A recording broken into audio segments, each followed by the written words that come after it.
नमस्कार, देश की बात में हाजिर है और पहले बात संवेदनहीन सोच, महिलाओं पर निशाना साधती बेलगाम बोली, समाज में खाई बढ़ाते भड़काऊ बयान और वो भी गेरुए रंग के वस्त्र पहन महंत की उपाधि लिए व्यक्ति द्वारा।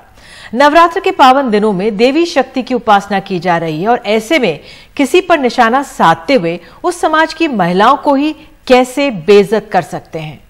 उत्तर प्रदेश के सीतापुर जिले में एक महंत की हेट स्पीच को लेकर सवाल उठ रहे हैं।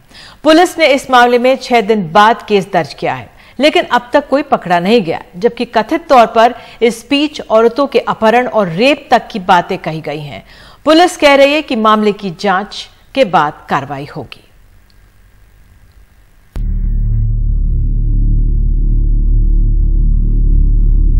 लखनऊ से महज 100 किलोमीटर दूर सीतापुर में एक तथाकथित हिंदू महंत के नफरती बोलों के खिलाफ एफआईआर दर्ज करने में पुलिस को 6 दिन लग गए। शनिवार के इस वीडियो में वो बहुत ही ज्यादा नफरती भाषण में कथित तौर पर मुस्लिम महिलाओं को रेप की धमकी दे रहा है। वो अब तक पुलिस की पकड़ से दूर है। इस दूसरे वीडियो में सांप्रदायिक और भड़काऊ टिप्पणियां देते वक्त उसके साथ कम से कम 4 पुलिस वाले दिख रहे हैं, लेकिन एफआईआर आज दिन में वीडियो वायरल होने के बाद हुई। आरोपी बजरंग मुनि एक छोटे से कस्बे खैराबाद में महंत है और सांप्रदायिक बयान देने में उसका पुराना इतिहास है। इस वायरल वीडियो में एक भीड़ जय श्री राम के नारों से उसका समर्थन करती दिख रही है। आरोप है कि इसने कहा कि इलाके में अगर कोई मुसलमान किसी लड़की को परेशान करेगा तो वो मुस्लिम महिलाओं का अपहरण करके उसके साथ रेप करेगा। 2 बजे का समय था, हम लोग नमाज पढ़ के निकले तो ये जुलूस निकल रहा था। कम से कम 1500 लोगों की संख्या होगी। हम लोग देख रहे थे कि जुलूस निकल रहा है, जय श्री राम के नारे लग रहे हैं, कोई दिक्कत नहीं थी। हम लोग नमाज पढ़ ही निकल गए।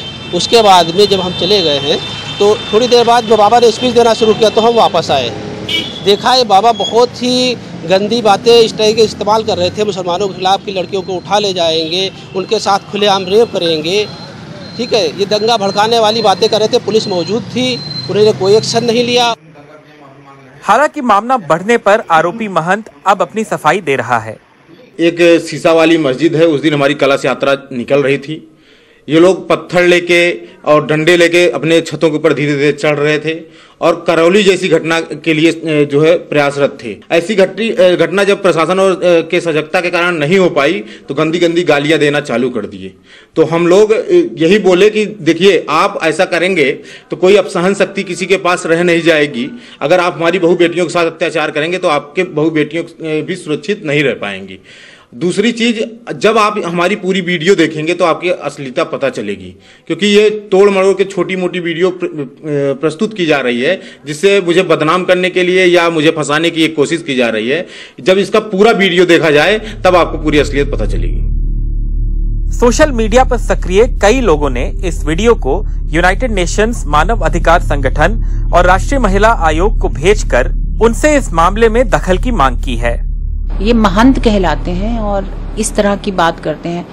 महिलाएं चाहे किसी भी रिलीजन की हों, हम कहते हैं कि उनकी इज्जत करनी चाहिए। और पिछले कुछ महीनों से, इनफैक्ट कुछ 1-2 साल से ये देखा गया है कि दोनों कम्युनिटीज़, मुस्लिम्स जो हैं वो हिंदुओं को रेप करने की बात करते हैं और हिंदू मुस्लिम्स को, और आखिरकार महिलाएं हैं जो दोनों तरफ से टारगेट होती हैं। और हमें ऐसे लोगों को एक एग्जाम्पल की तरह उनको पनिश करना चाहिए ताकि ये घटनाएं कम हों। सीतापुर में आरोपी महंत के आश्रम के बाहर हलचल तो है, लेकिन वो कुछ भी बोलने को तैयार नहीं। सीतापुर में मोहम्मद समीर के साथ आलोक पांडे, एनडीटीवी इंडिया। और इस मसले पर बातचीत के लिए हमारे साथ रंजना कुमारी, निदेशक है सेंटर फॉर सोशल रिसर्च, हमारे साथ है। रंजना जी, जो ये बयान आया है सीतापुर से और हमने सुना जिस तरह से राष्ट्रीय महिला आयोग की अध्यक्षा भी कह रही हैं कि इसमें सख्त कार्रवाई होनी चाहिए, लेकिन एक महिला को इस तरह से महिलाओं को टारगेट बनाना, सॉफ्ट टारगेट बनाना और इस तरह की संवेदनहीन सोच क्यों बढ़ रही है? देखिए, ये महंत के नाम पे जो इस तरह के लोग बैठे हुए हैं, ये पुरुषवादी मानसिकता की सड़ांध है इनके दिमाग के अंदर।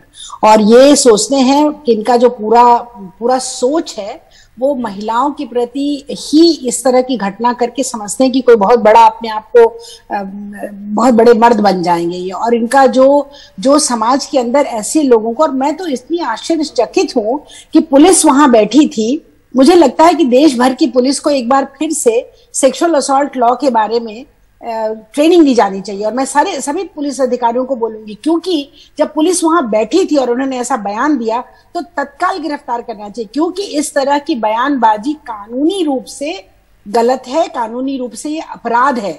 और इस अपराध को वो सामने बैठ के कर रहा था और 4 पुलिस वाले वहां बैठे हुए देख रहे थे, उसको गिरफ्तार नहीं कर रहे थे। लीपापोती करने की जरूरत नहीं है, स्पष्ट रूप से उस वीडियो को लीजिए और उसमें क्या जांच कर रहे हैं आप। अगर इस तरह की बात वहां कही गई है और इस तरह से जो वायरिस्टिक और इस तरह की जो गंदी बयानबाजी है, घटिया बयानबाजी है, इसके लिए इस व्यक्ति को तत्काल गिरफ्तार करना चाहिए। दूसरी तरफ जो राजनीति में लोग बैठे हुए हैं, उन लोगों को तत्काल इस तरह की बयानबाजी का हम लोग तो विरोध करते ही और करेंगे और जाएंगे वहां, मुंह पर विरोध करेंगे, लेकिन इस तरह की बयानबाजी बंद होनी चाहिए देश के अंदर। औरतों को समझ क्या रखा है, समझ रखा है कि जब जो मन में आए बोल दो उनके प्रति। रेप करने का मतलब समझते हैं, रेप देश में कानूनी रूप से अपराध है और इस अपराध की सजा फांसी है। और ये क्या भड़का रहे हैं, लोगों को भड़का रहे हैं कि लड़कियों को रेप करो। सबसे पहली बात कि महिला के सम्मान का तो कोई सवाल ही नहीं है इनके मन के अंदर।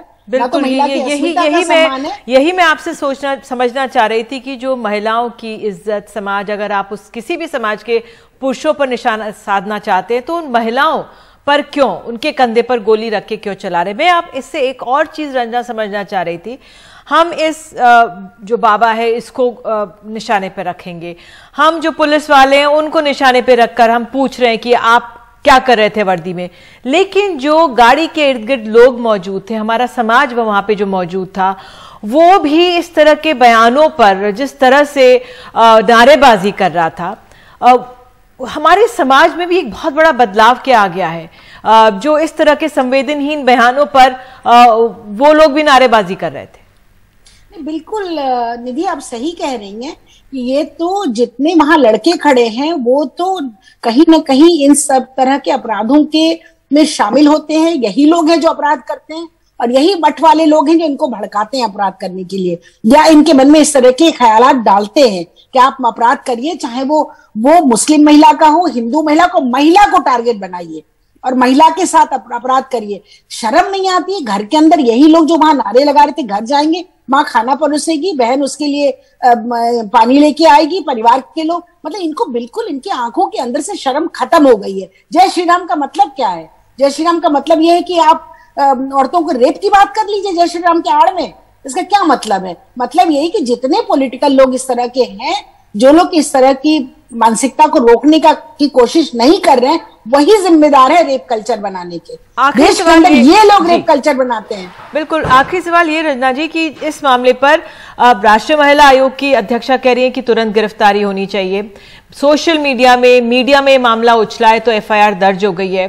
अब इसमें राजनीतिक इच्छा शक्ति की जरूरत है जो इस तरह की चीजों पे लगाम लगाएगी, या फिर कैसे लगाम लगे? देखिए, निश्चित तौर पर यह बहुत ही अशोभनीय बात है और बड़ी ही हम लोग के लिए दुख की बात है कि कोई भी जिम्मेदार नेता इस तरह की बयानबाजी, इस तरह की हरकत करने वालों के प्रति खड़ा होकर बोलता नहीं है। आज ये इस हद तक हम आ गए। आपको याद होगा निधि, जब 2012 में निर्भया का रेप हुआ था तो दुनिया में हम लोग मुंह छिपाते घूम रहे थे, हमारी एम्बेसी के लोग मुंह छिपाते, एमईए के लोग मुंह छिपाते घूम रहे थे, क्योंकि कोई ऐसी सभा नहीं थी, कोई ऐसी जगह नहीं थी जहां की दुनिया में, और कोई ऐसा अखबार नहीं था जिसने कि देश के ऊपर कीचड़ ना उछाला उस घटना को लेकर के, या देश के बारे में कहा ना हो। यहाँ तक कहा गया रेप, यहाँ no country to live for women, rape culture है यहाँ पर हिंदुस्तान में कोई भी महिला सुरक्षित नहीं, विदेशी लड़कियों ने यहाँ आना बंद कर दिया। और आप देख लीजिए खुलेआम ये क्या कर रहे हैं, किस तरह की देश की महिलाओं के प्रति इनका किस तरह का बयानबाजी है। इनको नंबर 1 गिरफ्तार किया जाए, जिम्मेदार लोग बयान दें और जिम्मेदार लोग इस तरह के मठाधीशों को इनके मठ पर तत्काल सैंक्शन लगाए, बंद करें, और जो लोग भी वहां चिन्हित किए जा सकते हैं उन सबको गिरफ्तार करिए। क्योंकि आप इस तरह की गंदी भद्दी घटिया बातों को अगर समाज के अंदर फैलाया जाएगा तो फिर किसी के घर की लड़की सुरक्षित नहीं है, किसी महिला का सम्मान नहीं भारतीय समाज में। बिल्कुल रंजना जी, आप हमारे साथ जुड़ी, बहुत बहुत धन्यवाद। और वाकई में हम यही कर सकते हैं कि जो ऐसे मसले हैं उनको सामने रखें और जो विचारक हैं, जो सुझाव दे रहे हैं और जो इच्छा शक्ति अगर राजनेताओं में है तो ऐसे बयानों पर लगाम जरूर लगाएं। बहरहाल आइए आगे बढ़ते हैं। जम्मू कश्मीर के राज्यपाल रहे सत्यपाल मलिक की रिश्वत की पेशकश वाले आरोपों की अब सीबीआई जांच करेगी। बता दें कि सत्यपाल मलिक ने आरोप लगाया था कि जब वो जम्मू कश्मीर के राज्यपाल थे तब संघ और बड़े औद्योगिक घरानों की फाइलें क्लियर करने के बदले में उनको 300 करोड़ रुपए का ऑफर दिया गया था। हालांकि उन्होंने पैसे लेने से इनकार किया था और डील्स को भी रद्द कर दिया था। कहा यह भी जा रहा है कि मलिक साहब की भूमिका की भी अब जांच होगी और हमारे सहयोगी सौरभ शुक्ला ने उनसे बात की है। हम सब जानते हैं कि किसान आंदोलन के दौरान अपनी ही सरकार से सवाल पूछने वाले मेघालय के गवर्नर सत्यपाल मलिक साहब कश्मीर के भी गवर्नर रहे हैं। पिछले साल झुंझुनू में एक सभा में सत्यपाल मलिक साहब ने आरोप लगाया था कि जब वो गवर्नर थे तो उन्हें 150 करोड़ और 150 करोड़ यानी कुल 300 करोड़ की रिश्वत ऑफर की गई 2 फाइल क्लियर करने के लिए। मैं पढ़ के सुना देता हूं उनका बयान क्या था। मलिक साहब ने कहा था, कश्मीर जाने के बाद मेरे पास 2 फाइल आई, एक किसी प्राइवेट कंपनी की थी और दूसरी आरएसएस से जुड़े एक शख्स की थी जो पिछली महबूबा मुफ्ती और बीजेपी की गठबंधन सरकार में मंत्री थे। वो पीएम मोदी के भी बेहद करीबी थे। मुझे मेरे सचिवों ने सूचना दी कि इसमें घोटाला है और फिर मैंने बारी बारी से दोनों डील रद्द कर दी। सचिवों ने मुझसे कहा कि दोनों फाइलों के लिए 150 करोड़ रुपए दिए जाएंगे, लेकिन मैंने उनसे कहा मैं 5 कुर्ता पैजामा के साथ कश्मीर आया हूं, सिर्फ उसी के साथ यहां से चला जाऊंगा। मलिक साहब, आपने जो आरोप लगाए कि आप जब गवर्नर थे कश्मीर में तब आपको 300 करोड़ रुपए रिश्वत ऑफर की गई और आपने वो मना कर दिया और जो जिनके वो डील कर रहे थे वो पीएम के करीबी लोग थे। क्या कहना है इस पर? अब जांच होने जा रही है, सीबीआई जांच होगी आपके आरोपों की। देखिए, जांच का मैं स्वागत करता हूं। मैंने आरोप ये नहीं लगाया कि मुझको ऑफर की गई, मुझे बताया गया कि इसमें इतना रुपया इन्वॉल्व है और ये मुझे पता था कि कौन लोग उसमें इंटरेस्टेड हैं। उनका मैंने खुलासा भी किया और जब जांच होगी तो पूरी तरह खुलासा कर दूंगा। और मैंने ये बात माननीय प्रधानमंत्री जी को भी बता दी थी, ये डील्स हैं और इसमें ये लोग हैं। उन्होंने मुझे सपोर्ट किया और कहा कि there should be no compromise on corruption. जहाँ तक मेरा ताल्लुक है, ये जो मंदबुद्धि लोग हैं, जो सोशल मीडिया वाले, ये ऐसा प्रोजेक्ट कर रहे हैं कि जैसे मेरी जांच हो रही हो। मेरी जांच तो इसलिए नहीं हो सकती अभी तो मैं सरकारी ओहदे पे हूँ और इस पद पे रहते हुए ना मुकदमा चल सकता है, ना एफआईआर हो सकती है, ना जांच हो सकती है। लेकिन मैं जांच के लिए सदैव खुला हूँ। छोड़ने के बाद मेरी 100 तरह की जांच कर लें ये। मैं तो 5 कुर्ते पजामे में गया था, उतने में ही लौटा हूँ। अगर मैं डरता तो मैं बोलता क्यों? तो जब सीबीआई आपसे पूछताछ के लिए आएगी, जब आप जाहिर सी बात है जब पद पे नहीं रहेंगे तो आप सारे सवालों का जवाब देंगे, क्योंकि सवाल पूछे जाएंगे आपसे। सवालों का जवाब दूंगा और एडिशनल जानकारी दूंगा। तो ये जो 300 करोड़ की बात आई, जिसमें 300 करोड़ का आपने इन्वॉल्वमेंट की बात की जम्मू कश्मीर में, डीलिंग से एक प्राइवेट कंपनी का नाम लिया और आपने आरएसएस के एक व्यक्ति का भी जिक्र किया, आपने नाम नहीं बताया था। अब चूंकि जांच हो रही है तो क्या आपने वो सारी जानकारी प्रधानमंत्री मोदी को दी थी? उस वक्त नाम सहित दी थी, सारी बातें उन्हें बता दी थी और उन्होंने मुझे सपोर्ट किया था। मैं उनका शुक्रगुजार हूं इस बात के लिए। तो आप ये भी कह रहे हैं मलिक साहब लोग कि आप किसान आंदोलन पे सरकार पर सवाल उठाते रहे, आपने जो पार्टी की लाइन थी, आप संवैधानिक पद पे, लेकिन जो बीजेपी की लाइन थी, सरकार की लाइन थी, उसके उलट जाकर के आपने बयान दिए। आपने प्रधानमंत्री मोदी को भी निशाना बनाया, कृषि मंत्री को भी निशाना बनाया। तो अब यही वजह है, लोग ये कह रहे हैं, खुलेआम लिख रहे हैं कि भाई मलिक साहब ने बोला किसान आंदोलन पे, तो अब देखिए उनके खिलाफ सीबीआई जांच होने लगेगी, ये कह रहे हैं लोग। देखिए, मैं तो ये बात नहीं कहूँगा कि इसलिए मेरे खिलाफ ना तो जांच हो रही है और ना इस बिना पे होगी। जहाँ तक किसान आंदोलन पे बोलने का ताल्लुक है, उसके लिए मुझे फ़ख्र है कि मैं बोला, चूँकि मैं उन वर्गों में पैदा हुआ था और उनके साथ अन्याय हुआ था और आज भी हो रहा है और आगे भी मैं बोलूँगा उन पे। मुझे उसका कोई डर नहीं है। 100 जांच हो जाए, किसानों के मुद्दे को मैं नहीं छोड़ने वाला हूँ। आपको लगता नहीं कि इस देश में ऐसा ये एक माहौल भी बन गया है कि अगर आप सरकार के खिलाफ बोलते हैं तो लोग कहते हैं कि भाई सीबीआई जांच हो जाएगी, ईडी की जांच हो गई, तो आपको डर नहीं लगता इन जांचों से? नहीं, मुझे क्या, मेरे पास है ही नहीं कोई चीज़ ऐसी जिसके लिए मुझे डरना पड़े, ना मैंने कोई काम किया ऐसा। मैं 100 तरह की जांचों को इनवाइट करने के लिए तैयार हूँ। सीबीआई अगर जब पूछताछ के लिए, जब जाहिर सी बात आपसे अभी तो नहीं, लेकिन जब भी आपको पास सम्मन आएगा, जब आप नहीं रहेंगे गवर्नर, आप शायद अक्टूबर में रिटायर हो रहे हैं, उसके बाद जब आपके लिए पूछताछ की जाएगी तो पूरा सहयोग करने के लिए तैयार हैं आप? न सिर्फ सहयोग करूंगा, बल्कि मैं, हमारे गांव में एक कहावत है कि अगर आप कीचड़ में पत्थर मारते हैं तो खुद को गंदा करते हैं। मुझे इनको चाहिए कि मुझे रंजिश में ना छेड़ें। नॉर्मल कोर्स में मेरी 50 जांच कर लें, लेकिन रंजिश में छेड़ेंगे तो बातें बहुत दूर तक जाएंगी।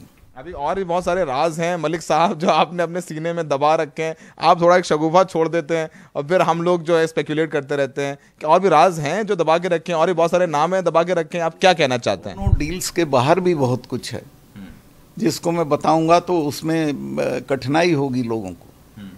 तो आप कहीं ना कहीं ये तो नहीं संकेत दे रहे हैं कि अगर मेरे पास मेरे गिरेबान तक आओगे तो मेरे पास और भी हैं, मैं तुम्हारे गिरेबान तक जाऊंगा, ये तो नहीं कहीं इम्प्लाई कर रहे हैं आप?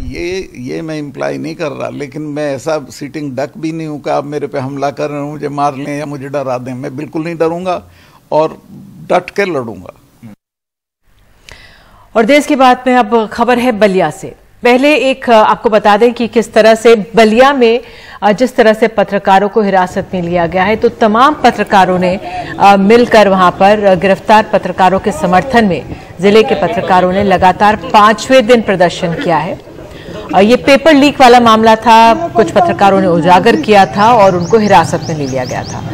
तो जो ये लोग प्रदर्शन कर रहे हैं, इन्होंने आप देख सकते हैं किस तरह से जुलूस निकाला है। उन्होंने ताला और थाली बजाते हुए जुलूस निकाला। और आज इस जो ये प्रदर्शन था पत्रकारों का, इसमें राजनीतिक दलों और सामाजिक संगठनों ने भी और कुछ राजनीतिक दलों ने भी समर्थन किया है। नकल माफियाओं पर लगाम नहीं और सच को दर्शाने वाले 3 पत्रकार साथियों के खिलाफ मुकदमा और उन्हें जेल। कांग्रेस पार्टी लड़ाई लड़ेगी जब तक उन 3 पत्रकार साथियों की रिहाई नहीं हो जाती। ये लड़ाई जारी रहेगी। 11 तारीख के बाद यह लड़ाई हम जनपद स्तर पर, तहसील स्तर पर ले जाएंगे और इस सरकार को, तीनों पत्रकारों को रिहा करना पड़ेगा। और देश की बात में एक अंतराल के बाद हम आपको कर्नाटक से खबर दिखाएंगे, किस तरह से वहां पे 7 स्कूलों को ईमेल भेजकर बम होने की सूचना मिली है।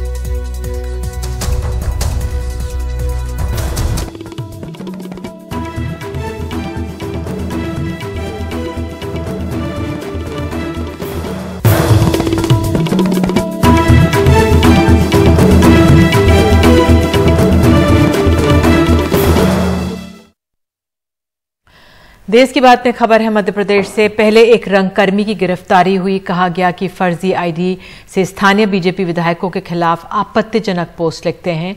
फिर विरोध करने आए रंगकर्मियों, सामाजिक कार्यकर्ताओं को पीटा गया। उसके बाद सोशल मीडिया पर 8 लोगों की एक अर्धनग्न तस्वीर वायरल हुई, जिसमें एक पत्रकार भी था। फिर पुलिस पर गंभीर आरोप लगे। इसके बाद 2 पुलिस अफसरों को सस्पेंड किया गया है। लेकिन सवाल उठे, क्या लोकतंत्र अर्धनग्न हो गया है? सिंह मुर्दाबाद, मुर्दाबाद, मुर्दाबाद।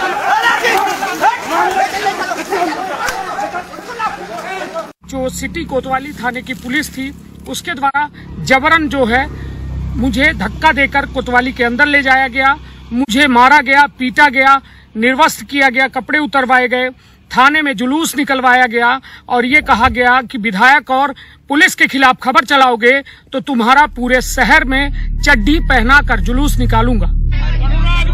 2 अप्रैल मध्य प्रदेश में सीधी जिले के रहने वाले रंगकर्मी नीरज कुंदेर को फेक आईडी बनाकर कथित तौर पर बीजेपी विधायक केदारनाथ शुक्ल और उनके बेटे गुरुदत्त के बारे में अभद्र टिप्पणी करने के मामले में गिरफ्तार किया गया। गिरफ्तार करने के 2 घंटे बाद ही उन्हें जेल भेज दिया गया। नीरज कुंदेर इंद्रावती नाट्य संस्थान के निदेशक हैं।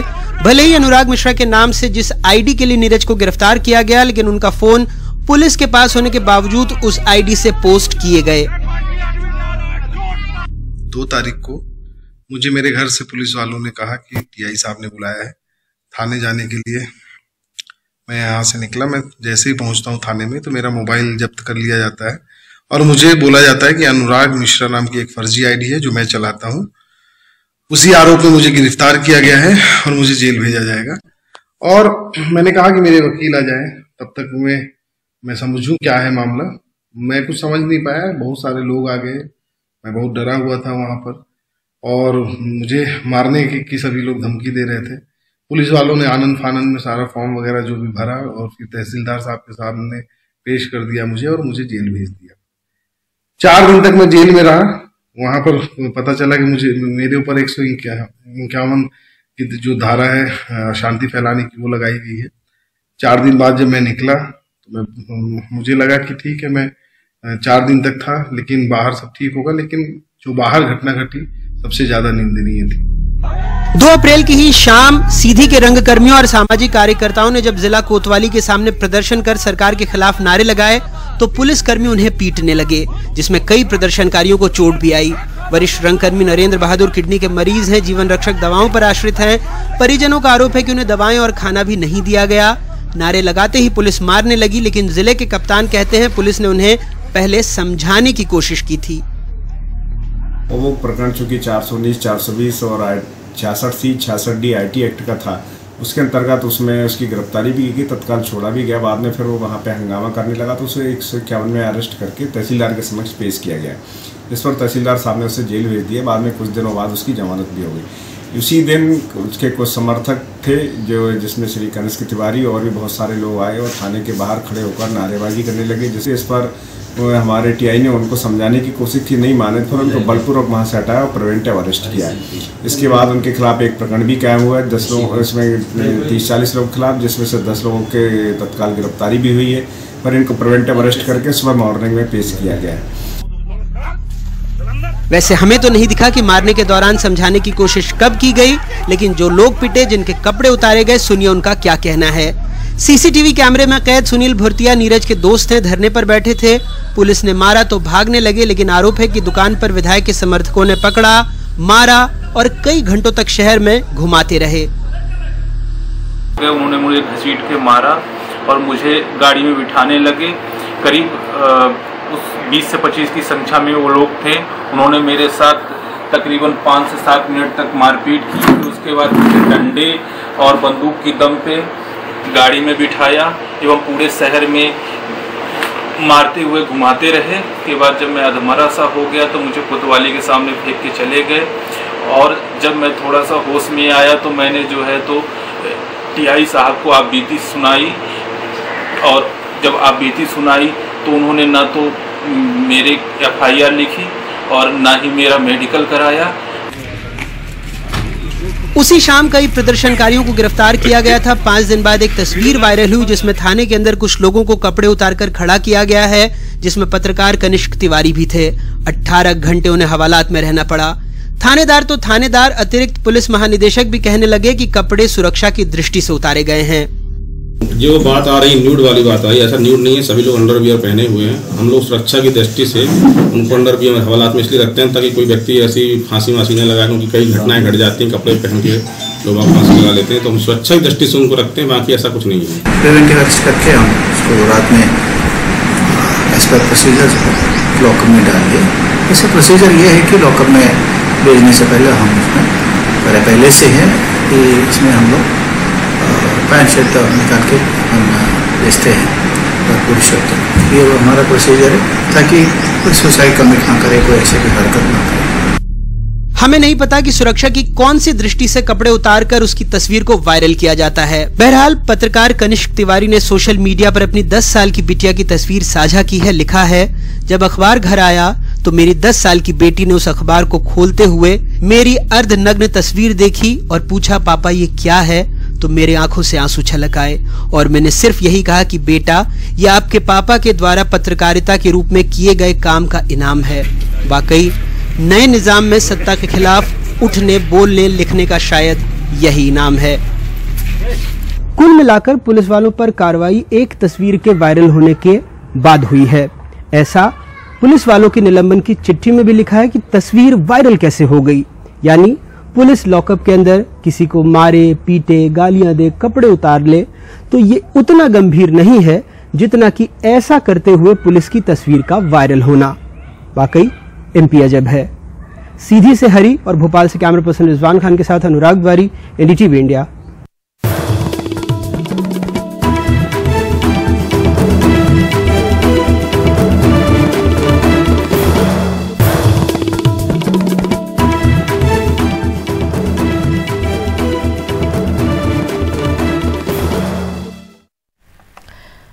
और अब देश की बात में खबर है बेंगलुरु से। बेंगलुरु के 7 स्कूलों को ईमेल भेजकर स्कूल में बम होने की सूचना दी गई है। बम निरोधक दस्ता सभी 7 स्कूलों की जांच कर रहा है। पुलिस का कहना है वो किसी तरह का खतरा मोल नहीं लेना चाहती है।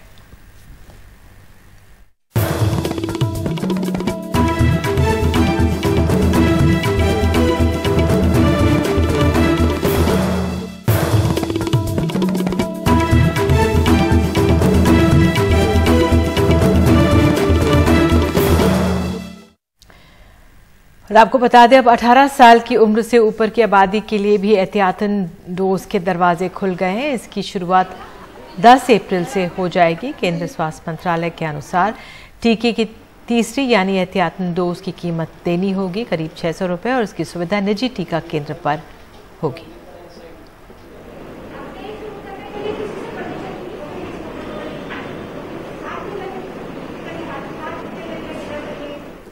और इसी खबर के साथ देश की बात में आज के लिए इतना ही। नमस्कार।